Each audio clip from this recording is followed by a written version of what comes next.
Josiane immortalise cet instant. C'est la première fois que l'écaille chinée visite son jardin. C'est un papillon dont la chenille se nourrit d'orties, ce qui est extrêmement courant chez les papillons. C'est un excellent substrat pour les chenilles.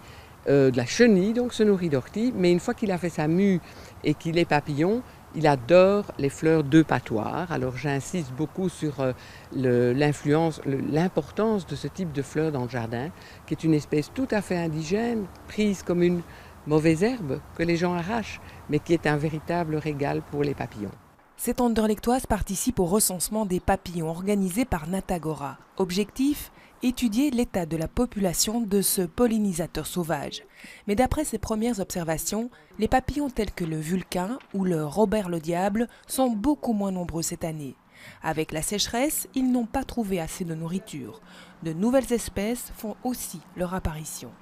Comme celle que vous venez de voir, ou hier un autre papillon qui était nettement connoté comme thermophile et plus fréquent dans le sud de la France que dans le nord. Eh bien, il était ici dans le jardin. Donc on peut quand même penser qu'il y aura peut-être un impact, peut-être qu'il se marque déjà actuellement. L'an dernier, grâce à la participation de 830 particuliers comme Josiane et son mari, 12 600 espèces de papillons différentes ont été recensées dans les jardins wallons et bruxellois.